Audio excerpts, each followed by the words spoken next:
Halo teman-teman semuanya, balik lagi di channel Wonderful bersama saya Hafiz Pratama. Kali ini kita akan bahas suatu topik yang cukup menarik belakangan ini, yaitu adalah soal perminyakan. Nah, jadi seperti judulnya di sini teman-teman, harga minyak meroket. Apakah memang seksi sektor ini gitu ya? Kita akan bahas dalam video kali ini. Nah, jadi sebelum itu kita disclaimer dulu bahwa segala informasi yang terdapat dalam video kali ini, presentasi kali ini adalah tujuannya untuk edukasi dan tambahan referensi semata. Itu saja teman-teman.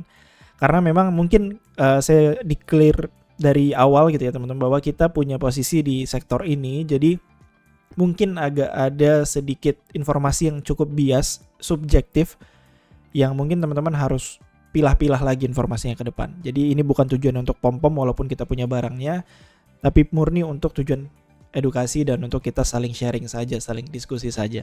Seperti itu. Oke, jadi kita masuk dulu ke pembahasan yang paling pertama, yaitu soal berita terbaru nih teman-teman. Bahwa Arab Saudi memutuskan untuk kembali memperpanjang pengurangan produksi minyaknya.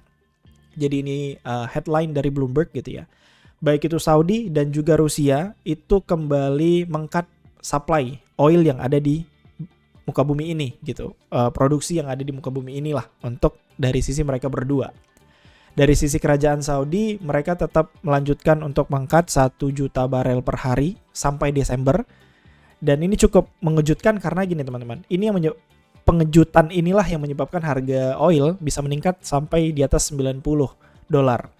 Dan ini angka ini itu tertinggi sejak, ini kita lihat kapan, $90 terakhir tahun lalu gitu teman-teman. Jadi setelah lama sideways di tahun 2023 akhirnya balik lagi ke atas $90.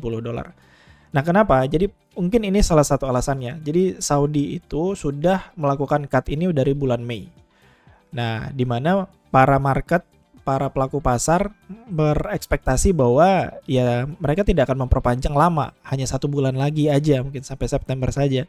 Ternyata di-cut sampai Desember, jadi 3 bulan, dibandingkan 1 bulan 3 bulan. Dan ini yang menyebabkan ternyata supply akan tetap terbatas sampai Desember nanti, sampai akhir tahun nanti. Nah, ini yang dilakukan juga oleh Rusia. Mereka meng-cut untuk kuota ekspor mereka. Jadi ya supply yang ada di dunia ini sekarang sudah mulai masih terbatas.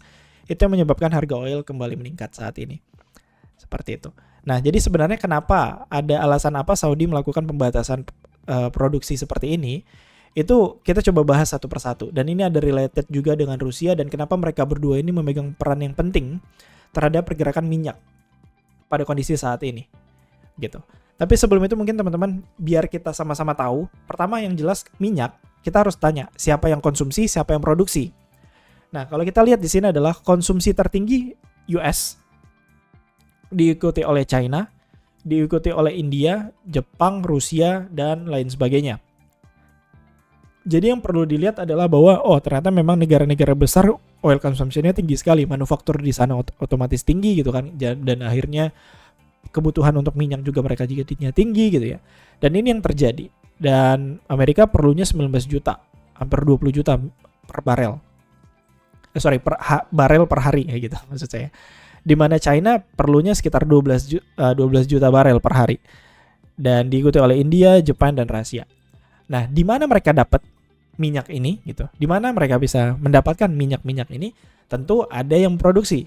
Yang produksi kita lihat yang tertinggi tetap US. Ternyata US mereka top consumer dan juga top producer gitu. Diikuti oleh Rusia dan Saudi Arabia. Nah, kalau teman-teman perhatikan di sini, Rusia dan Saudi Arabia padahal tadi secara konsumsi tidak teratas, ibaratnya peringkat 3, peringkat 4, peringkat 5 gitu ya. Tapi dari sisi produksi mereka termasuk top 3. Makanya bisa dilihat di sini adalah bahwa Rusia dan Saudi cukup memegang peran untuk supply yang ada di dunia. Karena gini, mereka hanya konsumsi 3 juta gitu ya. Tapi mereka bisa produksi 10 juta, 9 juta. Ini 9 juta setelah pengurangan, biasanya 10 juta juga. Nah, sedangkan US mereka produksinya 12 juta dan konsumsinya 19 juta. Jadi dia tidak bisa memenuhi kebutuhannya sendiri juga. Jadi dia perlu ada impor segala macam. Nah, untuk China juga begitu. Jadi mereka perlu impor. Sedangkan Rusia dan Saudi mereka bisa ekspor banyak. Nah, jadi mereka mau punya kendali untuk mengendalikan, mereka nggak mau produksi sekian, mereka mau membatasi ini, mereka bisa melakukan itu karena mereka punya advantage itu. Mereka tidak terlalu banyak untuk mengkonsumsi, tapi mereka bisa banyak memproduksi. Itu yang punya bargaining power lah dari mereka berdua. Makanya kedua kebijakan dari negara ini sangat berpengaruh dalam kegiatan perminyakan yang ada di muka bumi ini, gitu, dari sisi harga dan lain sebagainya. Jadi teman-teman udah harus paham dulu ya di situ kenapa dua negara ini cukup super power dari sisi oil, gitu. Mereka bisa produksi banyak, konsumsi dalam negeri mereka nggak banyak, jadi mereka cut sedikit aja ya mereka nggak bermasalah dalam negerinya karena mereka udah cukup, sangat cukup, gitu.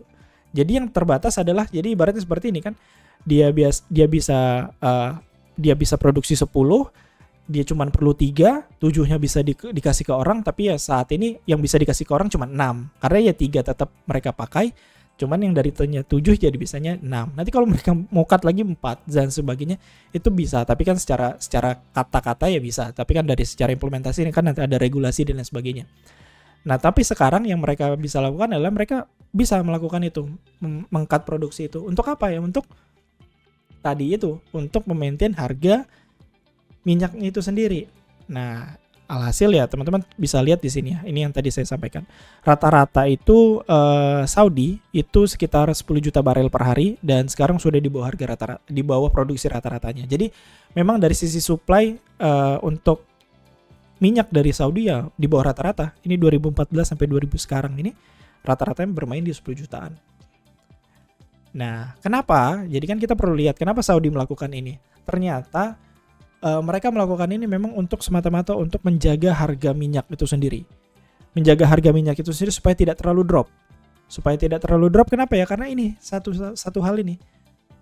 Kinerja Saudi Aramco, di mana itu adalah perusahaan mereka gitu ya, perusahaan di Saudi yang memproduksi dan minyak dan sebagainya ini, itu drop dia punya kinerja di semester pertama. Nah, dari sisi export sales pun drop sejak tahun 2022 pertengahan. Gitu, teman-teman. Nah, sedangkan aktivitas ini itu sangat related dengan mereka punya balance of trade. Mereka punya trade balance. Mereka punya trade balance ya karena mereka itu eksportir kan, eksportir mereka itu bergantung sama apa? Minyak. Ya kalau minyak mereka tinggi salesnya ya otomatis trade balance-nya tinggi gitu. Kalau tidak ya turun gitu. Trade balance ini kan yang bisa menjadi motor lah untuk mereka punya neraca dagang dan lain sebagainya. Nah, jadi ini yang menyebabkan Saudi ingin menjaga harga minyak itu cukup kompetitif untuk saat ini agar mereka bisa memperbaiki dari sisi kinerja sales ekspornya.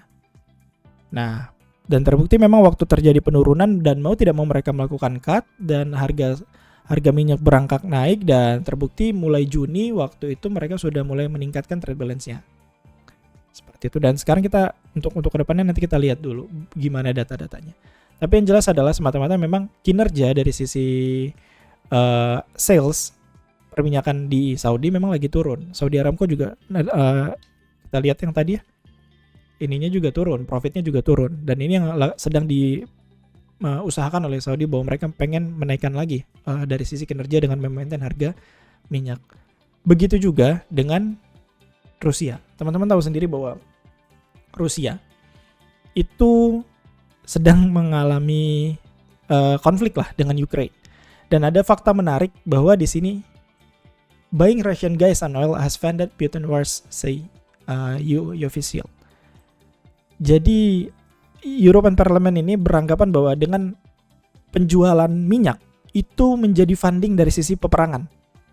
Nah, jadi peperangan itu masih berlaku dan otomatis masih perlu uang gitu ya, dan menjaga stabilitas harga minyak mereka itu menjadi priority juga, yaitu menyebabkan Rusia juga meng-cut 300.000 kalau tidak salah saya untuk pembatasan ekspornya. Ya tidak sesignifikan 1 juta barel seperti Saudi, tapi ya itu cukup mempengaruhi supply. Di mana konsumernya teman-teman bisa lihat sendiri di sini ada hasilnya. Jadi memang kedua pihak ini memang sedang menjaga harga minyak. Itu yang sedang terjadi dan itulah harga minyak sedang naik saat ini. Seperti itu. Nah, jadi kan pertanyaan kita sekarang saham mana yang akan berdampak? Nah, jadi memang tidak sesederhana coal atau batu bara di mana yang mereka sesederhana keruk dan jual gitu kan. Di oil mungkin lebih kompleks lagi dari sisi analisa, tapi yang teman-teman harus perhatikan adalah yang paling jelas adalah ini, mengerti bisnisnya dari sisi oil, dari minyak itu sendiri. Ada upstream dan juga ada downstream. Upstream yaitu bergantung sama rig gitu ya, dengan eksplorasi, dengan midstreamnya itu adalah transportasi, terus juga logistik, dan downstream itu lebih ke perdagangan langsung kan gitu. Dan ini ada beberapa emiten yang memang kita masukkan dan tidak pasti semua, ada beberapa emiten yang tidak masuk gitu ya. Bahkan Elsa juga bisa masuk ke sini karena ada aktivitas hulunya juga, tapi memang prioritasnya lebih banyak, dia lebih di sifat logistik untuk si Elsa. Di Sochi seperti Bull itu kapal tanker, Winslet itu berhubungan dengan ya ini ya OSV gitu ya, untuk menunjang kegiatan eksplorasi dan lain sebagainya. Nah, teman-teman di sini yang perlu diperhatikan adalah ya kita dengan kenaikan harga minyak, jelas itu akan mempengaruhi sektor-sektor terkait gitu ya. Di mana mungkin margin mereka bisa meningkat dan juga aktivitas mereka juga bisa meningkat. Dengan terjadinya peningkatan aktivitas dari sisi perminyakan karena tahu demand-nya lagi diminta gitu, lagi diperlukan dan kita perlu provide the supply, ya mau nggak mau semua aktivitas di dalam ini meningkat. Nah, ketika semua aktivitas di dalam ini meningkat, ya otomatis akan berdampak ke perusahaan-perusahaan terlibat kan seperti itu. Nah, jadi teman-teman tinggal dicek aja ini bagian mana, hulu seperti apa, siapa saja. Oh, ini ternyata untuk buat rigs harus ada penunjangnya, harus ada kapal OSV-nya untuk mengantar segala macam. Kalau barangnya udah jadi harus pakai kapal tanker. Nah, ini nanti pergudangannya gimana, pengantaran di daratnya bagaimana. Itu kan harus dimengerti dulu dari sisi lini bisnisnya. Seperti itu. Nah, kebetulan memang saya dan tim sendiri memang udah punya posisi di portofolio hybrid trading kita, menggabungkan antara analisa fundamental dan technical. Kita menggabungkan antara value investing dengan technical untuk dari sisi timing entry-nya. Memang posisinya masih tipis lah untuk dari sisi value investing ya, masih 24%. Tapi ya ini masih kita coba hold untuk sampai sekarang untuk capai targetnya kita ke depannya. Seperti itu. Untuk teman-teman mungkin yang mau tahu lebih detail ya terkait kita lagi megang saham apa aja untuk high trade atau hybrid investing yang mid term, atau untuk yang trading jangka pendek juga, yaitu kita share-nya di Wonderful Plus Community. Jadi teman-teman tinggal klik aja link di bawah ada Wonderful Plus Community, nanti teman-teman cek di landing page kita dan baca aja apa aja yang bisa teman-teman dapatkan di situ. Seperti itu. Kita sharingnya di sana dan ada grup diskusi juga, dan kalau kita mau diskusi lebih enak di sana. Seperti itu. Oke teman-teman, jadi pada dasarnya secara kesimpulan adalah oil ini memang lagi hangat-hangatnya karena aktivitas-aktivitas yang terjadi di dalamnya meningkat. Karena harganya tinggi, mau tidak mau demand-nya karena itu demand-nya juga sedang dipenuhi oleh pasar gitu kan. Ya jadi kegiatan-kegiatan yang emiten-emiten terlibat terkait oil ini sedang menjadi daya tarik sendiri. Nah, kinerjanya mana yang bagus, valuasi mana yang murah, itu menjadi PR kita untuk masing-masing investor, dan salah satunya udah kita spill ya tadi, depannya ya teman-teman tahu sendirilah kenapa nggak kita buka total ya, karena kita nggak mau dituduh pom-pom dan sebagainya, karena tujuannya fokus untuk edukasi saja. Oke, thank you teman-teman. Mungkin last but not least, yang belum join Telegram kita secara free boleh klik aja di channel deskripsi juga, dan itu info-info kita gratis juga teman-teman bisa dapatkan di sana. Oke, itu aja teman-teman, thank you for your attention. Kita jumpa lagi di video selanjutnya teman-teman.